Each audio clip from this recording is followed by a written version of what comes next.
உங்கள் தங்கம் வெள்ளி வைர நகைகளை விற்று பணம் பெற நம்பிக்கையான நிறுவனம் மேக்ஸ் கோல்ட். கால் 04445454545. தங்கம்னா காசு, அது விற்கணும்னா மேக்ஸ். திருநள்ளாறுல இப்ப வரக்கூடிய 2026 மார்ச் 6ஆம் தேதி 8:30 மணிக்கு காலையில நமக்கு சனி பயிற்சி இருக்கு. ஆனா திருக்கணித பிரகாரம் கடந்த ஆண்டே நமக்கு ஆரம்பிச்சிடுச்சு.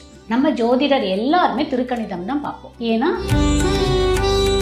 சனிபகவானை பொறுத்தவரைக்கும் என்ன அப்படின்னு பார்த்தீங்கன்னா, நமக்கு ஒரு டீச்சர், ஒரு ஆசிரியர், ஒரு ப்ரொஃபஸர், ஒரு தாய் தந்தை நமக்கு எப்படி ஒரு நல்லது கெட்டதை சொல்லி வழிநடத்திட்டு போகிறாங்களோ அந்த வேலையை செய்யக்கூடிய கடவுள் யாருன்னா சனி பகவான். இப்போ நம்ம சனி பகவான் பார்த்தா பயப்படுறோம் பார்த்தீங்களா, அந்த பயம் வந்தோடனே என்னென்னா பதட்டம் வந்துடும். பதட்டம் வரும்போது ஒரு விஷயத்தை கரெக்டாக செய்ய முடியாது, பயந்துருவோம், தப்பு பண்ணிடுவோம். தப்பு பண்ணும்போது அந்த தப்பை மறைக்கிறதுக்கு இன்னொரு தப்பை பண்ணுவோம், அந்த தப்பை மறைக்கிறதுக்கு இன்னொரு பொய் சொல்லுவோம். கரெக்டுங்களா? இதெல்லாம் பண்ணக்கூடாது. எதுவுமே தெரியலனாலும் பரவாயில்ல, கடவுளோடைய நாமத்தை சொல்லுங்க. சூரிய நமஸ்காரம் எல்லாருமே எடுத்துக்கலாம். எல்லா ராசிக்காரங்களும் சூரிய நமஸ்காரம் பண்ணும்போது நமக்கு ஒரு சக்தி கிடைச்ச மாதிரி ஒன்று இருக்கும்.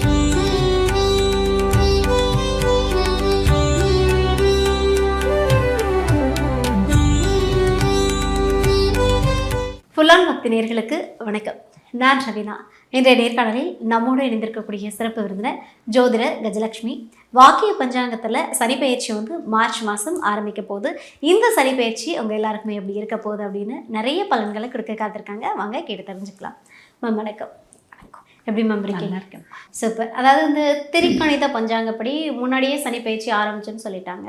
ஆனால் இப்போது என்ன சொல்கிறாங்க அப்படின்னா, வாக்கிய பஞ்சாங்கப்படி வர 2026 மார்ச் மாதத்தில் தான் வரப்போகுது அப்படின்றாங்க. இது ரெண்டுக்கும் என்ன வித்தியாசம்? அதில் அந்த சனிப்பெயர்ச்சினா என்ன, இப்போ வரப்போகிறதுனால என்ன நடக்க போகுது?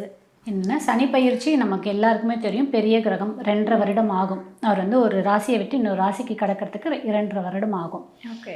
மற்ற கிரகமாவது குரு 1 இயர் போவார், ராகு கேது 1.5 வருடம். மற்ற கிரகம்லாம் மாதத்தில் 45 நாள் 50 நாள் அந்த மாதிரி கடக்கக்கூடிய கிரகங்கள். இதில் ரொம்ப பெருசாக லாங் டைம் எடுக்கக்கூடிய கிரகம்னா சனி பகவான் தான். ஓகே. இது ஏன் நம்ம 2 முறையாக நம்ம பிரித்து எடுத்துக்கிறோம், திருக்கணிதம் வாக்கிய பஞ்சாங்கம் அப்படின்னா, வாக்கிய பஞ்சாங்கம் கோவிலில் பார்க்கக்கூடிய ஒரு முறை. நமக்கு திருநள்ளார் சனி பயிற்சி அப்படின்னாலே கோவிலில் திருநள்ளாறில் நடக்கக்கூடியதான் மக்கள் எல்லாருக்குமே தெரியும். அன்றைக்கி எல்லாருமே அங்கே போய் ஆஜராயிடுவாங்க.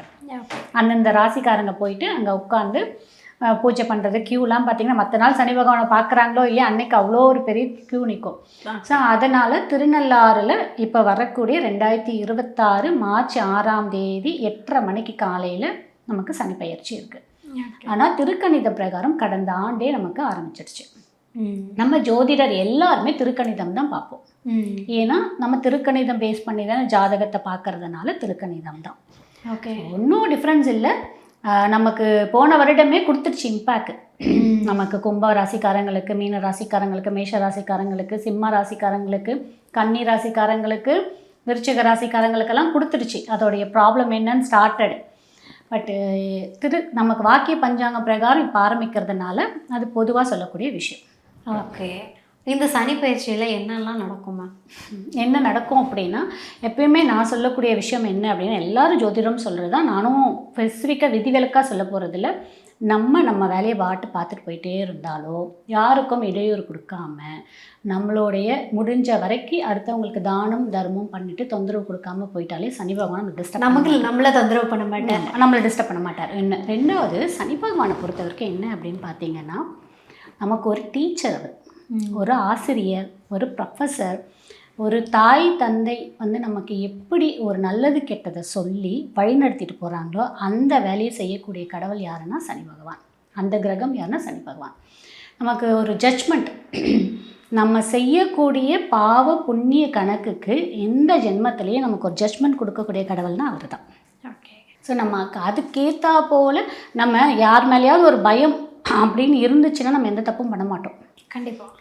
ஸோ சனி பகவான் நமக்கு அடுத்த 7.5 சனியில் அடுத்த ரவுண்டில் கொடுத்துருவாரு அப்படின்ற ஒரு பயம் இருந்துச்சுன்னா நம்ம அந்த வேலையை செய்ய மாட்டோம், அப்படி போயிடுவோம். அதனால் நம்ம வேலையை நம்ம யாருக்கும் எந்த தொந்தரவும் கொடுக்காம பண்ணிட்டு போயிட்டாலே சனி பகவான் நம்மளை டிஸ்டர்ப் பண்ண மாட்டார். ஓகே. நல்ல பாடம் கற்றுக்கலாம், அமைதியாக இருக்கலாம். இந்த கும்பராசிக்காரங்க, மீன ராசிக்காரங்க, மேஷ ராசிக்காரங்க, பர்டிகுலராக நான் சொல்லக்கூடியது மீனத்துக்கும் மேஷத்துக்கும் அமைதியாக இருந்து என்னதான் நடக்கட்டுமே அப்படின்னு சொல்லிட்டு பொறுமையாக இருந்துட்டோன்னு வச்சுக்கோங்களேன், அது பாட்டு நம்மளை கடந்து போயிடும். ஓகே. இது பயங்கர பெரிய லெசன் சொல்லி கொடுக்கக்கூடிய ஒரு கிரகம். நமக்கு இந்த சனி பெயர்ச்சியில் தான் நமக்கு என்ன கொடுப்பாங்க அப்படின்னு பார்த்தீங்கன்னா, யார் நல்லவங்க, யார் கெட்டவங்க, யார் நம்மளுடைய ஓன் வெல்விஷர், நமக்கான சோல் யார், நல்ல சோல் எல்லாமே நம்ம தெரிஞ்சுக்க முடியும். ஓகேங்களா? ரெண்டாவது, நம்ம நிறைய பாடத்தை கற்றுக்கலாம்.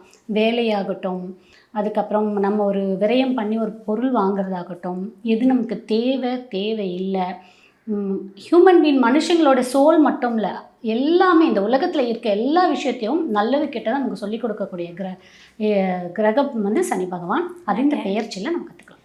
மேம், இப்போது இந்த சனி பகவான் உங்கள் ராசியை விட்டு நான் வெளியில் போகிறேன் அப்படின்னு சொல்லிட்டு எந்த ராசிக்காரங்களை விட்டு வெளியில் போகிறாரு மேம்? கம்ப்ளீட்டாக மகரத்துக்கு விட்டாச்சு.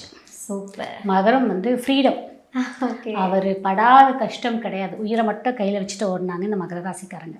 இன்றைக்கி அவங்கள கூப்பிட்டு நீங்கள் கேளுங்க, எது நல்லது கெட்டதுன்றது அவ்வளோ அழகாக தெளிவாக சொல்லியிருப்பார். சனி பகவான் அவங்களுக்கு உணர்த்திட்டு போயிருப்பார் அந்த மகர ராசிக்காரங்களுக்கு. ஸோ அவங்க ஃப்ரீடம், ஹாப்பி. ஸோ இப்போ என்ன அப்படின்னா, மீன்ஸ் இந்த எங்கேஜில் இருக்காங்களே 25-30க்குள்ளே இருக்கிறவங்களுக்குலாம் ஒரு லெசன் கிடச்சிருக்கும். ஸோ அடுத்த ரவுண்டு 30 இயர்ஸ் வர்றதுக்குள்ளே நம்ம இந்த லெசனை ஒரு பாடமாக எடுத்துக்கிட்டு போகணுமே தவிர மேல் கூட தப்பு பண்ணக்கூடாது அவங்களாம். ஸோ இது வந்து அவங்க ஒரு பெரிய லெசனாக எடுத்துக்கிட்டு சூப்பராக அவங்களுடைய லைஃப்பை லீட் பண்ணும்போது நல்லாயிருக்கும். ஃப்ரீடம், ஜாலியாக, ஹாப்பியாக இதுக்கப்புறம் வரக்கூடிய ஒரு 4-5 வருடம் சூப்பராக இருக்கும். நல்லா என்ஜாய் பண்ணலாம். அவங்களுக்கு என்னெல்லாம் பெண்டிங் ஒர்க்ஸ் இருந்துச்சோ அதெல்லாம் கிளியர் பண்ணிக்கலாம். Super super. அடுத்தது பார்த்திங்க அப்படின்னா விருச்சிக ராசிக்கு வந்து அர்த்தாட்டம சனி இப்போ போயிட்டுருக்கு. ஆனாலுமே கூட அவங்க விட்டுடுச்சின்னு சொல்ல முடியாது, பட் அதோட பாதிப்பில் இருக்காங்க. அவங்களுமே கேர்ஃபுல்லாக இருக்கணும். அது நம்ம பேசலாம், தனியாக பேசும்போது பேசுகிறோம். ஓகே. அப்புறம் சிம்ம ராசிக்கு வந்து கண்டக சனி விட்டுடுச்சு. ஓகே. கண்டக சனி விட்டு இப்போது அஷ்டாத்தம சனிக்கு வந்துட்டாங்க. ஓகே. அந்த கண்டக சனி யாருக்கு வந்துடுச்சுன்னா கன்னி ராசிக்கு வந்துடுச்சு இப்போது. ஓகே.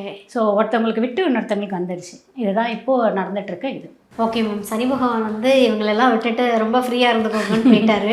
ஓகே, போனவர் வந்து எங்கே போயிருக்காருன்ற ஒரு கேள்வி வரும் இல்லையா? இப்போ யாருக்கெல்லாம் வந்து இந்த சனி பயிற்சி ஸ்டார்ட் ஆக போகுது?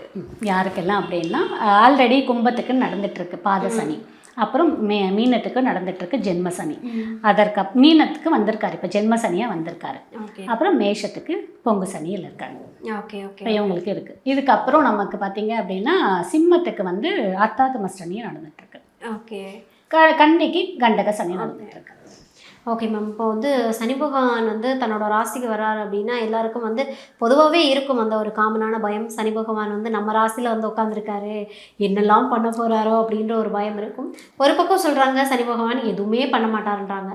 இன்னொரு பக்கம் என்ன அப்படின்னா, சனி பகவான் சொன்னாரே எல்லாருக்குமே வந்து செம்ம பயம் வர ஆரம்பிச்சிடும். அதுவும் நம்ம ராசிக்கு வர போகிறாருன்னா என்னெல்லாம் பண்ணுவாருன்ற ஒரு பயம் இருக்கும் இல்லையா? என்ன பண்ணுவாருன்ற பயம் ஏன் இருக்குது அப்படின்னா, அவர் முதல்ல தாமதத்தை கொடுத்துருவார். ஃபஸ்ட்டு பாயிண்ட் அதுதான். தாமதத்துக்கான காரணம் என்ன தெரியுமா? நம்ம உடம்புல லேசினஸ் வந்துடும்.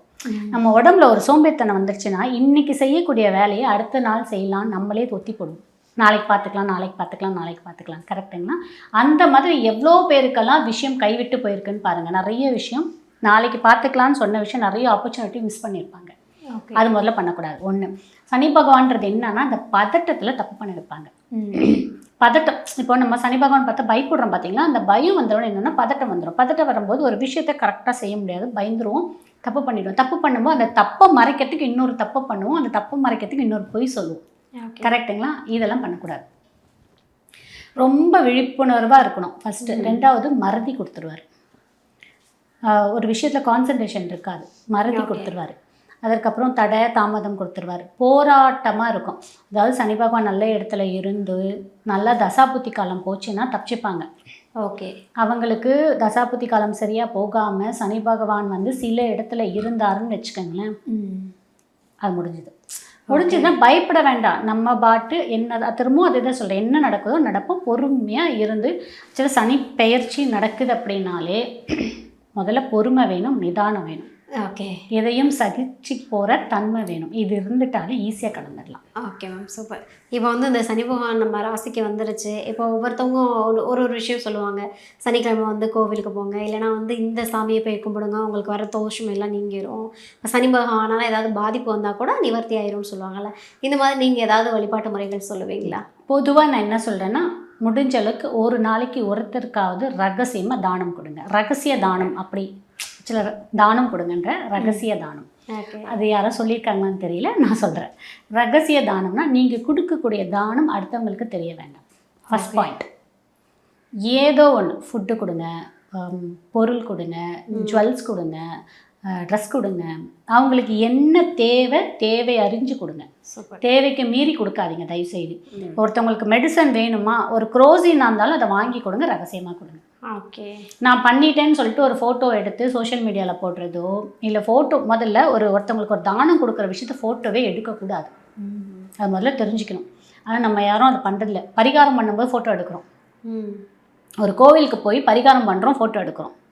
ஒரு விஷயம் பண்ணுறோம், நல்லது பண்ணுறோம், ஃபோட்டோ எடுக்கிறோம். ஃபோட்டோ மெமரிஸ் இருக்கிறதுக்கு எப்படின்னா ஜாயிண்ட்டாக இருக்கிறது, ஃப்ரெண்ட்ஸோடு பார்க்கும்போது பண்ணுறது, அதெல்லாம் ஃபோட்டோ எடுத்துக்கலாம். ஒரு பரிகாரம் பண்ணுறது, கோவிலுக்கு போகிறது, இன்னொருத்தவங்களுக்கு தானம் கொடுக்குற இந்த விஷயத்தெல்லாம் தயவுசெய்து ஃபோட்டோ எடுக்காதீங்க. இது என்ன ஆகும் அப்படின்னா நீங்கள் செய்கிற புண்ணியத்துக்கு பலனே கிடைக்காம போயிடும் ஃபஸ்ட்டு. ஓகே. செகண்ட் எல்லாருமே சனிக்கிழமையில் ஒன்று கால பைரவர் வழிபாடோ இல்லை ஆஞ்சநேயர் வழிபாடு எடுத்துக்கணும். இது உங்கள் எல்லாருக்குமே நல்ல ஒரு பலனை கொடுக்கும். ஓகே. சனி பகவானுக்கு விநாயகர் வழிபாடு நல்லாயிருக்கும், அதை விட ஆஞ்சநேயர் வழிபாடும் கால பைரவர் வழிபாடு சூப்பராக இருக்கும். இப்போ நீங்கள் வழிபாடுகள் சொன்னீங்க இல்லையா? இப்போ பொதுவாகவே ஒரு விஷயம் சொல்லுவாங்க, என்ன அப்படின்னா சனி பகவான் நம்ம ராசிக்கு வந்துட்டால் பொதுவாக அந்த பதட்டமும் பயமும் அதிகமாயிரும்னு சொல்லுவாங்க. ஸோ அந்த மாதிரி ஒரு சுச்சுவேஷன் எப்படி ஹேண்டில் பண்ணுறது? என்ன பண்ணுவாங்க அப்படின்னா, அந்த பதட்டத்தில் ஒன்று யாரையாவது ரொம்ப தேவையில்லாமல் கெட்ட வார்த்தையில் பேசிடுவாங்க, இல்லை கோவத்தில் பேசிடுவாங்க, இல்லை அப்படின்னு வச்சுக்கோங்களேன் அவங்கள வைலன்ஸாக அடிச்சிடுவாங்க, இதெல்லாம் பண்ணிடுவாங்க. அதெல்லாம் பண்ணக்கூடாது. அதெல்லாம் பண்ணால் சனி பகவானுக்கு இன்னும் டபுளாக கோவம் வந்துடும் ஒன்று. அடுத்தது இந்த கோவத்தில் பேசிட்டு என்ன பண்ணுவாங்க அப்படின்னா, போய் தேவையில்லாமல் கெட்ட பழக்கம்லாம் இருக்குது பார்த்தீங்களா, இந்த பழக்கத்துக்கெல்லாம் அடிமையாயிடுவாங்க. இந்த சனி பகவான் வந்தாலே இதான் என்ன பிரச்சனைனா இதுதான். அவர் என்ன பண்ண, அந்த லேசினஸ் கொடுக்கும்போது வேலையே பார்க்காம நீ வீட்டில் உட்காந்துட்டு வருமானம் வேணும்னா சனி பகவான் உட்காந்துட்டா எனக்கு வருமானம் கொடுக்கலன்னு சொல்லுவாங்க. அவர் உங்கள் வருமானத்தை வேணால் பிடுங்கிக்கல, உங்களுக்கு சோம்பேறித்தனம் கொடுத்துட்றதுனால நீங்கள் வருமானம் பார்க்க மாட்டேன்றீங்க. அதே மாதிரி வீட்டில் உட்காரும்போது அடிமைத்தனமாக ஏதாவது ஒரு விஷயத்துக்கு அடிக்ட் ஆகிட்டு உட்காந்துடுறீங்க. தண்ணி அடிக்கிறதோ மற்ற விஷயத்தில் அடிக்ட் ஆகிடும்போது அது உங்களுக்கு பாதிக்கும். ஸோ அந்த மாதிரி விஷயத்தில் ரொம்ப ரொம்ப கவனம் இருக்கணும். அந்த மாதிரி வேலையெல்லாம் செய்யக்கூடாது. அதெல்லாம் நீங்கள் செய்யும்போது கண்டிப்பாக பாதிப்பு 2 இல்லை 3 மடங்கு 4 மடங்கு கூட வந்துடும். ஓகே. மட்டும் கவனமாக இருக்கணும். இதுலேருந்தெல்லாம் எப்படி தப்பிக்கணும் அப்படின்னா, நீங்கள் உங்களுக்கு பிடிச்ச ஏதாவது ஒரு கடவுள் இல்லை குலதெய்வமோ உங்களுக்கு பிடிச்ச கடவுளோடைய மந்திரம் இல்லை காயத்ரி எதுவுமே தெரியலனாலும் பரவாயில்ல, கடவுளோடைய நாமத்தை சொல்லுங்கள். அப்புறம் சூரிய நமஸ்காரம் எல்லாருமே எடுத்துக்கலாம். எல்லா ராசிக்காரங்களும் சூரிய நமஸ்காரம் பண்ணும்போது நமக்கு ஒரு சக்தி கிடைச்ச மாதிரி ஒன்று இருக்கும்.